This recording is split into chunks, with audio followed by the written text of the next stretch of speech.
Supremo Tribunal Federal, Celso de Mello aceitou o pedido para prorrogar por 30 dias o inquérito sobre a interferência de Jair Bolsonaro na Polícia Federal. Ele atendeu um pedido feito pela própria Polícia Federal.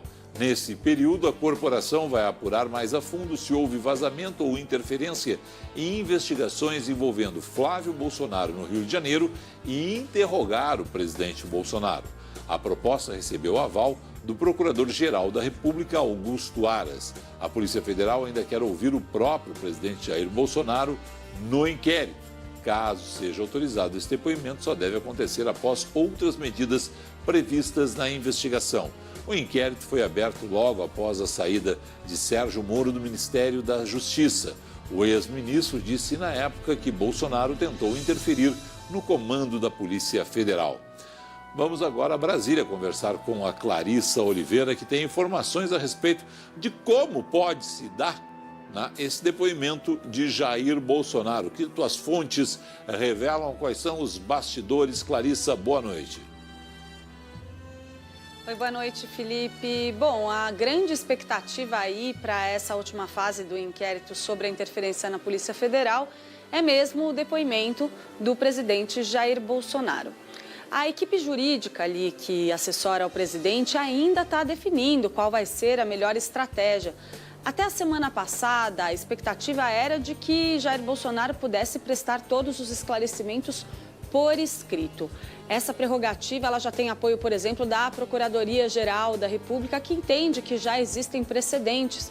Por exemplo, no caso de depoimentos prestados pelo ex-presidente Michel Temer, onde ele teve a possibilidade de se manifestar por escrito. Mas nos últimos dias, aqui em Brasília, começou a crescer ali no entorno do presidente Jair Bolsonaro a tese de que ele deveria comparecer pessoalmente à Polícia Federal para prestar esses esclarecimentos.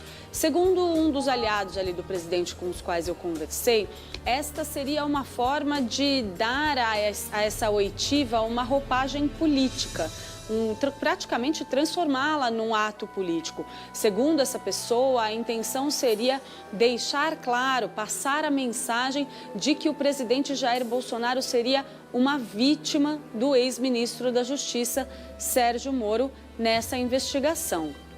Há ali também, entre pessoas próximas ao presidente, quem defenda que ele deveria considerar a possibilidade de fazer algo parecido com o que fez na semana passada o ministro da Educação, Abraham Weintraub. Só para a gente relembrar um pouco, Weintraub é suspeito aí num inquérito que trata da acusação de racismo por postagens que ele fez em relação a chineses, e ele foi ser ouvido na Polícia Federal. Ele levou o depoimento dele por escrito, ainda assim ele fez questão de comparecer pessoalmente. Ali ele foi recebido por um grupo de apoiadores. E quando ele deixou o prédio da PF, ele foi inclusive carregado por essas pessoas nos braços. Portanto, na avaliação ali de algumas pessoas próximas do presidente Jair Bolsonaro, poderia ser interessante tentar transformar essa oitiva no inquérito que trata das denúncias de Sérgio Moro em um ato político nesses moldes. Ainda não há nenhuma certeza de qual vai ser o caminho a ser adotado, vai depender um pouco da posição também adotada pelo relator Celso de Mello no Supremo Tribunal Federal, porque outra dúvida ali que permanece é, por exemplo, quem vai fazer perguntas para o presidente Jair Bolsonaro. Isso é tido como importante para os assessores jurídicos do presidente para definir qual vai ser o modelo de oitiva que eles vão priorizar. Por enquanto, já se sabe que PGR e Polícia Federal vão poder questionar o presidente. Mas a dúvida é se o ministro Celso de Mello do Supremo vai autorizar a defesa do ex-ministro Sérgio Moro a também fazer perguntas. Ou seja, ainda tem aí um xadrez para ser organizado, algumas questões para serem avaliadas para definir qual vai ser o modelo de oitiva que vai ser escolhido pelo presidente da República. Agora, Clarissa, ele de peito aberto, ir à Polícia Federal, mesmo que tenha lá um cenário preparado para a saída dele, né? Exemplo do que tinha lá o ministro da Educação, Abraham Weintraub, será uma surpresa no que a gente falava há 15 dias, 20 dias, sobre esse processo, né?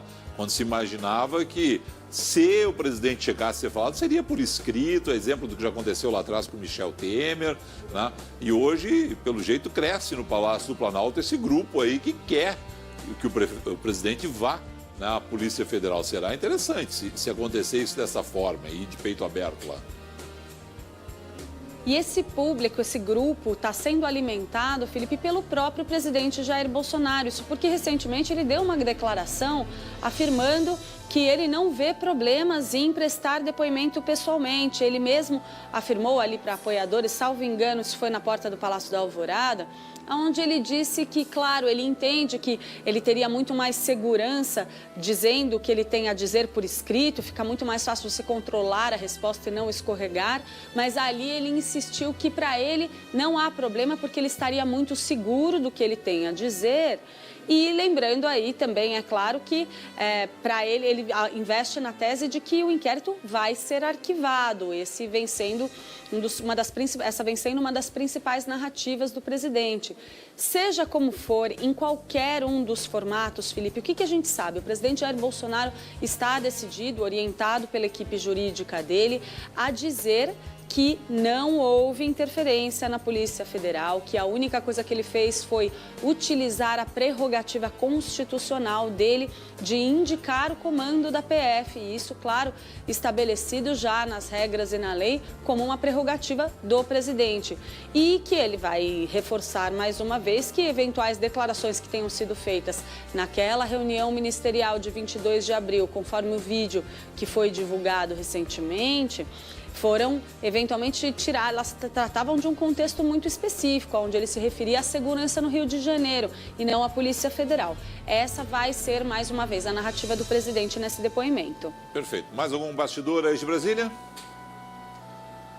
Olha, aqui a gente está muito mergulhado, né, nesses últimos dias, nessa polêmica toda em torno dos dados do Ministério da Saúde, né? Isso tem despertado bastante preocupação, não só fora do governo, a gente tem visto muitos agentes aí se mobilizando em torno disso, Câmara, Senado, mas dentro do próprio governo, né, Felipe? Eu conversei com algumas pessoas hoje ligadas ali ao Palácio do Planalto e a gente percebe que há muita dúvida sobre se o caminho aí adotado pelo Ministério da Saúde, por orientação do presidente Jair Bolsonaro, é o melhor, porque há uma preocupação muito grande que se formem várias bases de dados paralelas e que o governo deixe de ter aí a prerrogativa de dar a linha sobre a evolução da quarentena. Lembrando que os números do coronavírus oficiais, eles vão ser muito importantes para definir tomada de decisão, por exemplo, da reabertura da economia. Então é importante não só entender o número de mortes a cada dia,